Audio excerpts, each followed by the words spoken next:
Morning. So as you can tell by the title, it is engine out day for the van. So cue the title and let's get on with this.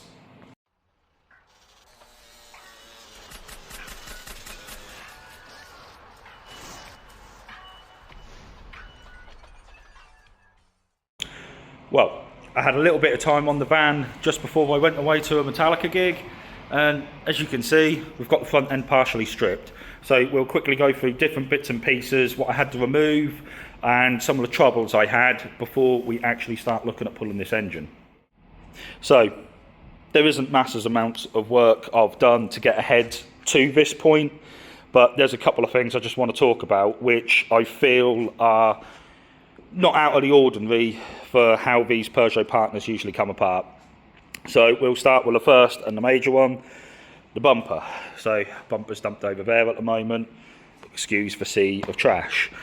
But, so one of the common issues with the bumper is these inner bolts. Now, you have to take all the arch liner out and everything like that, and then you come in round the back and you've got a little tiny window. I don't know if we can really see it, if it's going to brighten up, but you've got a little tiny window and the bolt sits in here. Now, those bolts are always corroded in on the speed nuts on the bumper, and you do end up having to cut them off. So again, in this instance I had to cut it off. You can't really get anything in there to cut at them properly. So the easiest way I've found is by using a die grinder and a Dremel bit, and you basically just chew the head away with, well, I say a Dremel bit, it's a carbide burr, but you use the carbide burr and you just chip away at the head until you've got nothing but the stud left, and then you can remove the M8 speed nut from there with just the stub of the thread left in. On top of that, you then have two bolts hidden in on the bottom slam panel from underneath. So that wasn't a swear, that was a V for victory. And then you've got, I think there was two more bolts. Yes, there's two more bolts which come through here. So you have to come from the inside and they go onto the slam panel as well. Now, sometimes these are stuck, and if these ones are stuck, the easiest way is to actually undo the slam panel itself. So you've got two bolts there, and then you've got two up in the top corners, and then you can take the whole slam panel off with the bumper, which is what I ended up having to do. So just a quick note as well, these corner ones, I was tugging away, couldn't work out why it wasn't coming off. There is actually two small torques just hidden up in the wing as well, so keep an eye out for that. And also, when removing the front grille, I half expected it to be the same as a 306 grille, so one bolt there, two bolts there on the slam panel, and I expected there to be a bolt down the centre behind the badge. There wasn't. You have to pop the hockey sticks out first, and then it reveals a bolt there and a bolt there hidden underneath the hockey sticks in the corners of the headlight. So it looks like someone had failed this task in the past before me, because that bracket's missing and that one's hanging on by a thread. But yeah, so there's officially only 4 bolts what hold that grille on. Ooh, just stabbed my steering wheel with it. But yeah, and then I haven't got to talk you through headlights, they're self-explanatory. Right, so the only other thing I've done to get ahead of the game, I've stripped the drive shafts out ready to go, and I've also disconnected the exhaust and a couple of other auxiliaries from underneath. So hopefully today I don't have to go back underneath the car, and all that side is already sorted. So yeah, as for that, hopefully it's just a case of removing coolant pipes, gear linkages, and trying to think of what else. Everyone knows what it's like when it's pulling an engine, and that is you will find the tensile strength of whatever last cable is still attached. So yeah, throttle cable, stuff like that, all to be removed. But no time like the present. Got to start with the basics. I'll get the battery and stuff out of the way, so I've got access to the gearbox mount. I'm going to get this coolant package off the front end, and while I remember it, I need to save those heater matrix pipes, so I'm going to disconnect them now as well. Let's crack on. Right, so before we crack on with this time lapse, I just wanted to add one more thing in here. Having a conversation with a friend this morning who's had 2-litre HDI rods in his transport van for a while, and just quickly, I'll drop a picture in here now because picture speaks 1,000 words. But as you can see, he's had a catastrophic engine failure. Now, that's punched a rod through the side of the block, the same as what the Dw8 did on that. And it's also going to show that 2-litre HDI rods are still not a bulletproof option. His engine didn't really have any pump work or anything done like that. It was turned up very mildly. You can argue that the Transporter is a much heavier vehicle and that, yes, his is converted to a camper, but still shouldn't really have killed itself like it did. So yeah, we can all see the 2-litre HDI rods still are not bulletproof. Kind of making me wish I had gone forged, but the whole idea behind this van is to be a budget blaster. So yeah, hopefully we won't regret our decisions.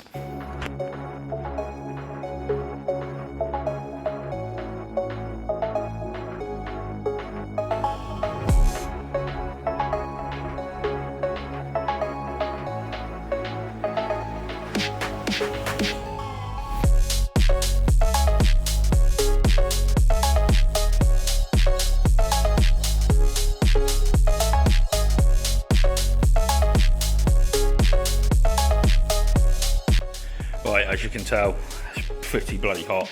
Now the time lapse didn't exactly make it look like I was getting much done, but it's all the little fiddly bits, so we're having to like mark up where the loom comes from and stuff like that, just to make sure it goes back in the same place. Now I'm going to flip the camera around and I just want to talk about something which I'm a bit squiffy on, but I'm going to do it the same way as everyone else has done in the past. Right, now that actually being this loom plug. So, I mean, someone can correct me if I'm wrong in the comments, but I'm pretty certain that plug is the one for all the accessories on the engine, as in temperature sensor, RPM counter and stuff like that. And if you compare that to a 306 plug, that be identical. So I'm not 100% sure why people go to the effort of putting the ECU back in, because to me it looks like you could just get away with putting a 306 loom straight into there. Now, I'm not going to lie, I haven't actually got the time to piss around and play with that. I'm just going to do it the proven method, which people have done in the past. So unfortunately that does mean a lot of this garb will be returning on this engine, but hopefully we can dress it up, make it look a little bit neater than whatever the fuck's going on there. Now, a couple of other things. Kind of glad to see that literally, yes, this does just pretty much unplug like a normal loom. You got a couple of earths hidden down the back there as well, one on the inner chassis leg, sorry, mid-burp bit. And then you've got your glow plug relay, couple of earths, and this doohickey which goes into the fuse box. Now, anyone might actually realise that in the time lapse, I did a couple of times come in, pan on the engine and just trace a couple of wires. That's for my reference later on. Obviously you're not going to see that clearly in the time lapse, but when I slow the video down I can look at it back and actually work out where certain things came from. So like there's a couple of wires in this fuse box, and I had an odd one which sat floating, which was this one, and I can only imagine, because it goes all the way up to the pump and has very nastily been scotch locked in, I can only imagine that that might actually be an immobiliser bypass. So I'll check that out later on, because I will need a wire like this from somewhere to actually power the XUD pump. So that will be coming from an ignition based live somewhere. The only other thing to really note as well, so I took the fan pack off. The fan pack actually works, so I want to put this back in. It's quite rare to find a working fan pack. Usually they're seized up, fucked up in one way or another. But when you disconnect them, don't know if we can just see there, a little blue plug on the floor. that sort of piggybacks onto the side of the fuse box, so we can see I put the fuse back in where it should be, but literally there's a little tang in there which you just flick out with a flat blade screwdriver, and then you pull that whole fuse holder out. So that makes it quite a nice, easy, separate thing, and then you just got a couple of earths on the inside there. I will double check this fan pack. I'll jumper it with a battery later, make sure both fans are working. Hopefully I don't smash them up in the process. If both fans aren't working, then later on we'll look at putting an aftermarket fan pack on, similar to what's on all the other 306s. So probably be a Vivotech unit, which will cost more than the bloody engine, but better to be safe than sorry. These things get hot, you need to look after them. But right, let's get back to it. So pretty much got everything disconnected this side. I still need to go in and get that heater matrix pipe. I'm a little bit cautious on that because they're quite delicate. So it should be a case of just flick the lever and then give it a pull. But of course it's resistant all the way. They always do. And then I think it's pretty much, don't know if I mentioned gear links just down the back to pop. One mount, two mounts, the rear engine mount I released the other day. Two fuel lines, already done the throttle cable. And I think we're there. Maybe, we'll see. But while we're here, let's have a little look-see at the bottom end. Tasty. Shit. Little end isn't even on there anywhere to be seen. Little end, big end, sorry. That's just a clean crankshaft. Fuck. So yeah, roughly you can now see where I'm up to. Hoping in the next 10-20 minutes this lump will be ready to be pulled. So I'm not gonna film any more of me faffing at the moment, organising the bits to come out of the lump, or to come off the lump for it to come out. But I will put you on a time lapse in a second with me failing pulling the lump out, so you can have a little giggle to yourselves. Okay, so in theory we're about to watch this time lapse go wrong. So I've dropped the mount off, dropped this mount off. I need to lift this up to be able to get that up and out. Two things I've not been able to disconnect. Realised I've got the inertia switch hidden back there, and I still can't disconnect those heater matrix pipes, so I'm going to have to partially pull the engine forward to get better access and then have another stab at them. But yeah, so right now we're officially going to go for the time lapse, and we'll just see how much of this goes wrong.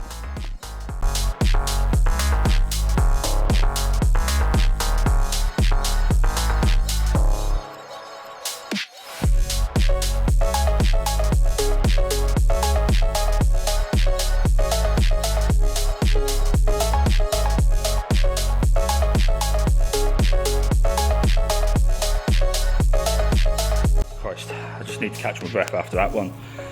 Okay, so that was literally out in 5 minutes. I didn't expect it to go as smoothly as that. So yeah, I'll come down this way. So the heater matrix pipes, once I pulled that little bit of clearance on the bulkhead, I could then actually get in on it and pull it out quite easily. So that was mint in that aspect. And then the other thing was the inertia switch down here. Sounds daft, I couldn't get my hand down beside the cam belt plastic, and I just couldn't actually figure out what way the clip was. So I was trying to flick the clip, give it one of them, to undo the loom off it. But once the engine was partially out of the way, much easier, I could see what I was doing. So yeah, as you can see, she's like non-power steering model and stuff like that. So there was a lot of things I didn't have to disconnect because she's such a pop spec. Now the engine's out, I have got a few other things I need to actually look at and address. So I'm not going to address these in the video, but I will talk about them. So like for the MOT, my MOT tester wasn't too happy the other year.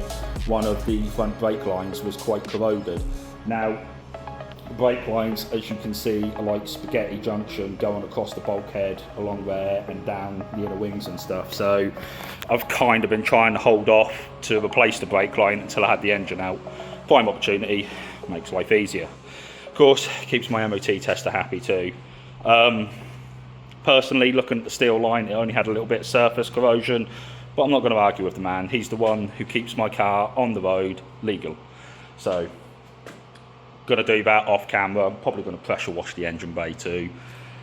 But back to what we're actually here for, and that's the engine swap. So there's a few little bits and pieces on the back of the block I need to have a look at, and then see if I can amalgamate some of the coolant system onto the XUD. So I'll spin the camera around and we'll talk about that now. Right, so my biggest one being I need to save these heater matrix pipes. You now can't buy these in the UK, so if you look on eBay, you'll find left-hand drive ones for days, but you can't find these right-hand drive ones. So if you ever get an opportunity, you're into these engines like I am, and you find one in the scrapyard, bloody snap it up and keep it. Or even be kind and sell it to someone like me. But, right, so the coolant passages I wanted to look at. Usually on the back of the XUD, you have twin pipes which come up from the coolant manifold there, which is this one, and you'd have two pipes which come up along the back of the block and up round here. Now on the DW8 we don't have that, and we are trying to retain the DW8 coolant system. Don't actually know if I've got the metal pipes hidden down here to show you. I probably haven't actually. That's one style, that's phase 1 I think, but that's not the right style what I'm talking about here. But yeah, so if we look on the back of the DW8 block, you can see that's a single pipe. That's the system I want to use and carry forward. So if we follow it, we can see it goes into the bottom of the stat housing for the bypass. Now, the stat housings are identical, so we've got that same bypass pipe there.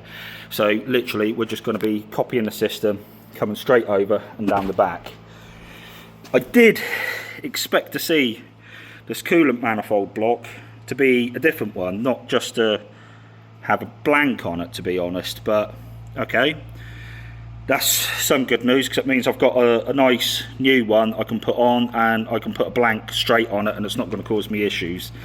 And then yeah, I think we pretty much should be there. Obviously we are keeping the factory lower radiator pipe and all this setup, so that goes into the bottom of the rad. Gonna have to check out and see how crusty that is and if that's actually usable again. If not, bottom pipe isn't big money and you can still get them. That goes into the expansion bottle.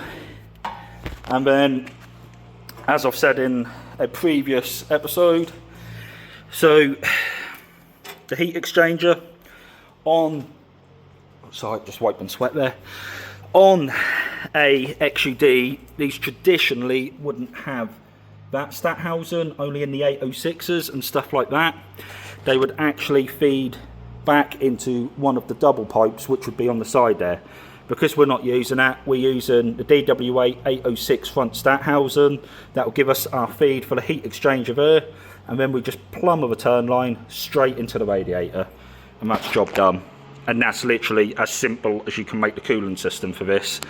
Efficiency wise, I don't know which coolant system is going to be more efficient for this XUD engine. I do fear I've made it worse, but we've got to consider the DW8 was an advance in technology over this old dinosaur, so we'd like to think that the coolant system was updated for a particular reason.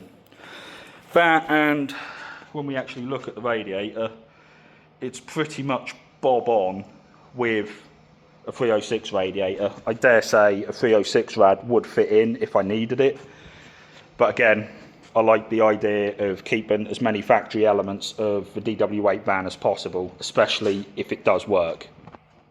So I'm quickly just going to go away, have a drink, have a ponder, and I sort of need to figure out what my next few steps are, because this is as far as I planned on getting today, and this has happened quite early on in the day, so I've got a lot of time left and I can get a lot more done. Yeah, I don't know what I'm doing next, to be honest. So I'm going to go away, have a quick rest, and then we'll see what else this video rolls out. So had a drink, had a ponder, and I think the best way to go about this is to continue with stripping the parts what I need off the Dw8 engine. So there's a couple of bits I want to retain for other engines and stuff. So because it's an aluminium sump, I want to keep all the sump bolts. It's going to sound stupid, but the sump bolts for an aluminium sump are indeed longer, and when I start using the XUD11 trapdoor sumps, excuse that playing in the background, hopefully I don't affect the audio. But yeah, when I start using the XUD11 trapdoor sumps, I then have to try and source the sump bolts, and annoyingly, most of my scrapyards don't seem to have HDIs or anything anymore to get them out of, so while I've got the opportunity, I may as well save some. There's a couple of other daft bits I'm probably going to save, like alternator brackets, stuff like that. I do want to photograph the alternator setup because I'm going to have to mimic it for this. I'm hoping that the alternator bracket I've put on at the moment on the XUD will allow me to do the same setup without the power steering. But until I now look at it in detail, I'm not 100% sure. So, well, it's my after saving. So, gonna sound daft, the inlet manifold. So I only want one half of this, and this is for her later on when I finish that gearbox mount setup off. And it's basically because the runners are a lot nicer as compared to like an Xantium manifold. Don't know if we've got an Xantium manifold down here to show you, but yeah, the Xantium manifolds aren't exactly designed equally, so I'm gonna end up making my own plenum and everything like that to go on her, and thus I want to save those runners because those runners are pretty much a perfect starting point. They're all equal length and everything like that, and then I can just build my plenum off the top of it, hopefully avoiding the brake reservoir. But yeah, something else I want to save, and then once I've stripped that inlet off, I can get the exhaust system off, and I've got clear access then to get the water pipe system I need off. So another time lapse, sounds good, doesn't it?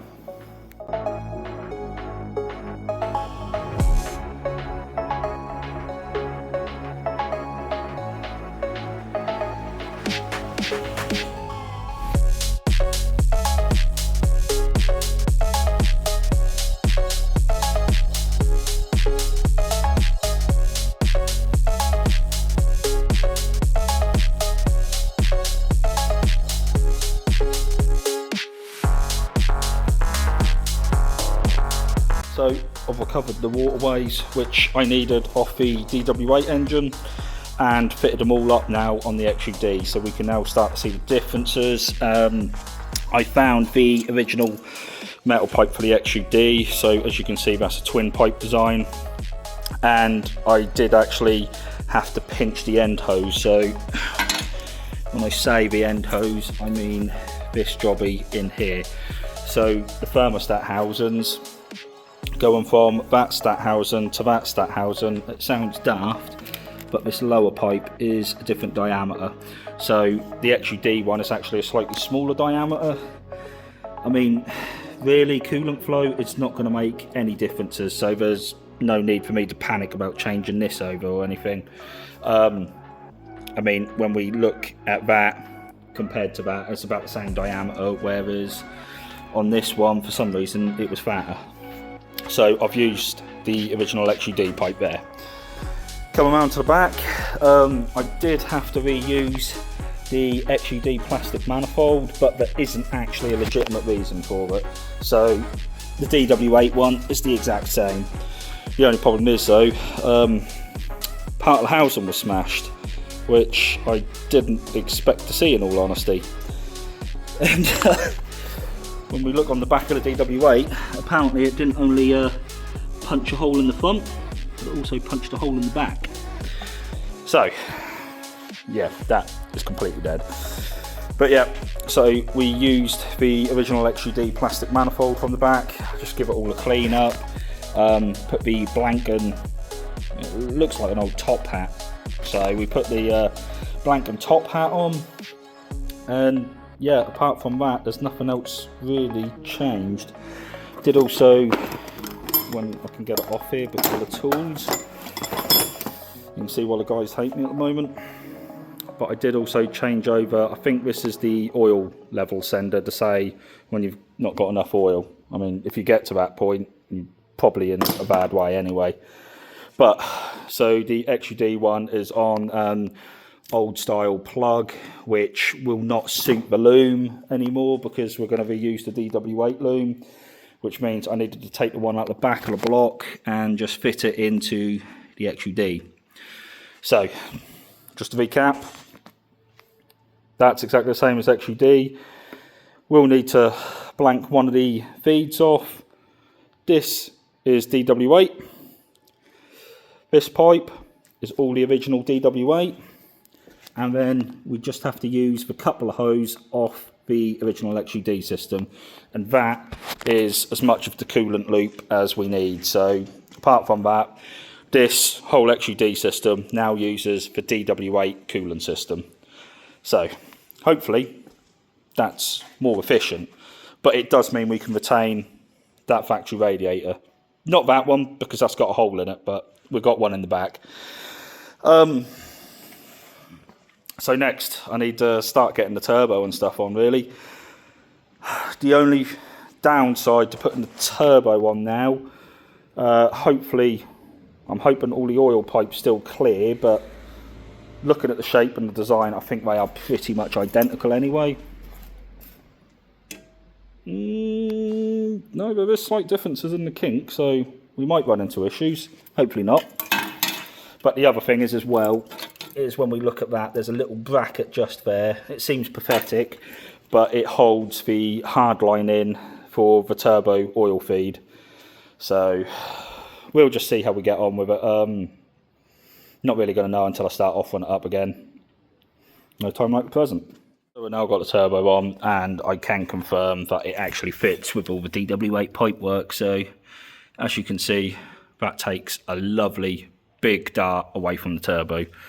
So we're not even anywhere close to that, which is ideal. So I think, I can't find a plate on it. I think this is a GT15 unit.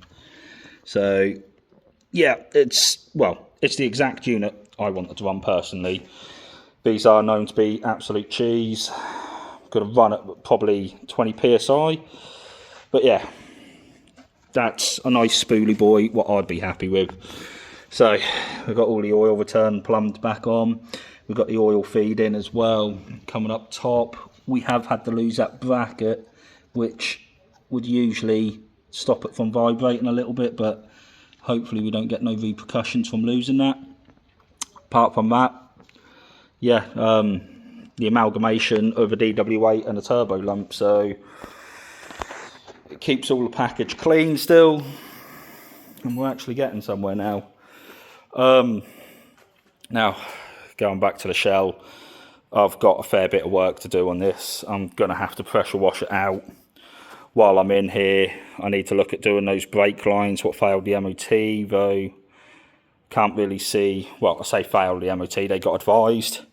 Well, I can't really see why they were labelled that bad, because they actually look pretty clean to me, so I might have the wheels back off and just re-evaluate that situation. Got to do something about these fuel lines, so I won't be on the quick fits or fast fits, whatever you call them, anymore.